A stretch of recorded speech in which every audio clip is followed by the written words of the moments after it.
Order mixed, or ordre mixed as the French called it, is often referenced as a brilliant tactical formation, offering all the advantages of both line and column whilst negating their weaknesses. It is often credited incorrectly to Napoleon, who was an advocate of the formation whenever he chose to intervene in the tactical handling of troops.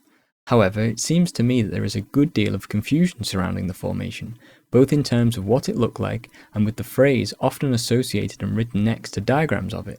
Therefore, in the following video, I hope to clear up any misunderstandings and explain what exactly ordre mixed was and show some examples of its use throughout the period. This is order mixed. However, so is this, and this, and this. These are all variations of a mixed order formation, a combination of columns and lines, the first two being examples from the Battle of Austerlitz, the third from the Battle of Albuera, and the final example not even being French, but in fact Prussian, from their updated 1812 infantry organisation. However, when most people think of ordre mixed, it is usually this simplified version to which they turn, and this is often what most historians show in their books as an example when giving an explanation of the formation. This certainly is a version of order mixed, as are all of the above, yet the real confusion lies within the term that is usually captioned or associated with such diagrams. This phrase was uttered by the Comte de Guibert, an 18th century military writer who had much influence on Napoleon and French military tactics in general during the period. However, and this is where the confusion lies, despite advocating for and possibly even inventing the mixed order formation, the phrase, columns for manoeuvre, lines for combat, was not actually said in reference to it. Before one could come in contact with the enemy, one must reach him without being destroyed or disordered by his fire, Guibert declared. To do this, one must gain fire superiority over him. The fire order, which means the thin order, is therefore the primary one. As noted here, Guibert believed that firepower was the best use of infantry, and therefore line had to be the primary order because it enabled the most muskets to fire. He also believed that columns were not essential in order to conduct shock action, and that charging in line against a wavering enemy was just as effective. However, he did not dismiss columns entirely. Guibert understood the difficulty in manoeuvring across the battlefield in long lines, and he therefore advocated for the use of battalion columns to better negotiate this often difficult terrain before deploying into line for combat. Hence the phrase now makes sense in this context. Columns for manoeuvring across the battlefield before deploying into lines for combat. In terms of the formation that we come to know as order mixed, Nafziger does believe that it was in fact Guibert who developed the ordre mixed. He stated that it was appropriate to mix columns and line, be it to march on the same front or be it to support the lines. Quimby, however, points out that similar formations had been used in previous battles earlier in the century. At Minden, the ordre mixed appeared. Each infantry brigade was ordered by Marshal-Cornwall to form its first battalion in column and its others in line. The former was not to be deployed even after the action began. Whether he invented it or simply developed an existing idea, what Guibert intended was not a set formation, but, as with all his ideas, a flexible one, and so one finds him advocating not just for a standard order mixed, with a line flanked by two columns, but for all sorts of different variations, sometimes even with the columns ahead of the line. Once again, Guibert's desire for flexibility in formations and tactics is apparent. There was no one and only system for him. The different formations had varying properties, and he wished to employ those that best fitted the circumstances of any given situation. This variation upon a theme of mixing columns and lines is exactly what happened throughout the Revolutionary and Napoleonic Wars, and one finds all sorts of formations quite correctly labelled as order mixed. It was most likely in the writings of Guibert where Napoleon first heard of the formation, and he would usually go on to utilise it whenever he intervened in tactical matters, including at the first two battles of his 1796 Italian campaign at the passages of Tagliamento and Isonzo. This is the order mixed formation in which Desaix's troops attacked the Austrians in their battle-winning counterattack at Marengo. As already shown, multiple variations were used by the French at Austerlitz, and it wasn't exclusively an infantry formation, but one of combined arms in order to deal with potential threats. Berthier's instructions to the corps commanders prior to the battle were as follows.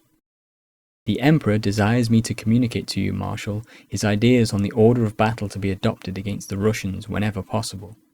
Each brigade will have its leading regiment deployed in line, the 2nd Regiment in close company column, 1st Battalion to the right and in rear of the 1st Battalion of the leading regiment, 2nd Battalion to the left and in rear of the 2nd Battalion, the artillery in the interval between the 2 front battalions in line, with some guns on each flank.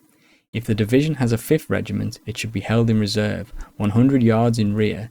There should be a squadron, or at least a troop of cavalry behind each brigade, in order to pass through the intervals to pursue the enemy if he is broken, and to deal with the Cossacks. It was supposed to look something like this, but prior to the battle, Marshal Soult made his own changes to the formation, instead suggesting something that looked like this. However, in the battle itself, Saint-Hilaire's division, a part of Soult's 4th Corps, actually ascended the Pratzen Heights in an order mixed formation that looked more like this. All were valid variations of order mixed, and the ability for first the corps commander and then the divisional commander to alter formation prescribed by the Emperor is a great example of the trust and initiative that the French tactical system gave to its junior commanders, a topic I discussed in much more depth in a previous video, and was key to the success that the French saw during the period. In the Battle of Jena, Suchet's division of Lannes Corps was deployed in 2 lines, with columns on either flank connecting the 2 lines and artillery in the intervals between the battalions. In 1807, General Victor, upon arriving at Friedland with the 1st Corps, was ordered to form his forces before the village of Posennen in a fold in the ground and act as a reserve for the whole army. Each division was formed by brigade, with the part of it deployed into line. The other part of the brigade remained in column on the flanks. At Borodino in 1812, Murat's attack on the Great Redoubt was conducted by his 1st Division in a mixed order formation, combining all 3 arms. The historian Nafziger even argues that MacDonald's famous column at Wagram is in fact a massive mixed order formation. Its front consisted of 2 lines, each with deployed battalions. On each wing there was a column of 4 or 5 battalions in mass. It was a heavy column, incapable of rapid deployments and various manoeuvres, and, if charged by cavalry, it could only form one immense square. When one looks at a diagram of it, I am inclined to agree with Nafziger that this was, like all of the above, another variation of ordre mixte.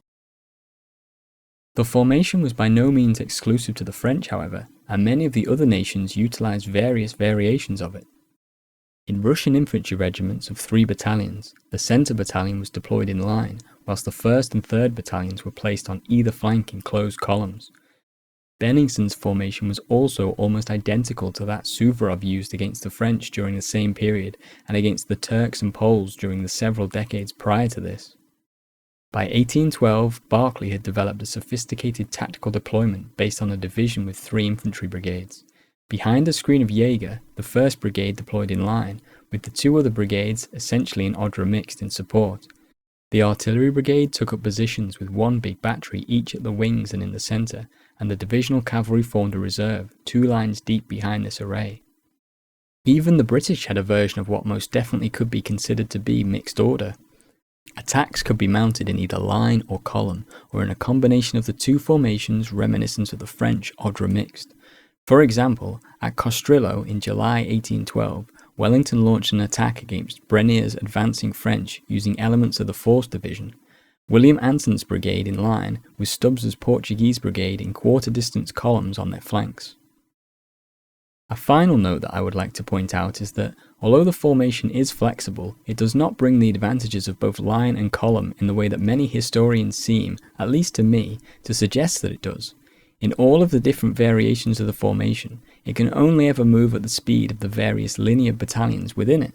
Simply having a column on either side of a line does not make the line move any faster, nor does it help to maintain alignment, nor allow it to navigate the terrain of the battlefield with any greater ease. This is not to say that the formation is therefore a poor one, clearly not, otherwise it would not have seen such wide and varied use, but simply to be aware that it is not the ultimate formation that it is often perceived to be. Like all others, it was a tool suitable to various situations, certainly adaptable but by no means perfect or without flaws. Mixed order was not a fixed formation, but was a term used to describe any formation that contained a combination of columns and lines, and often could include cavalry and artillery as well. It saw heavy use throughout the Revolutionary and Napoleonic Wars by almost all the various nations involved, but it was not a catch-all formation. Particularly once the French began to utilise it in ever-growing shapes and sizes, any flexibility that it may have possessed at a brigade level was certainly lost at a divisional and corps level.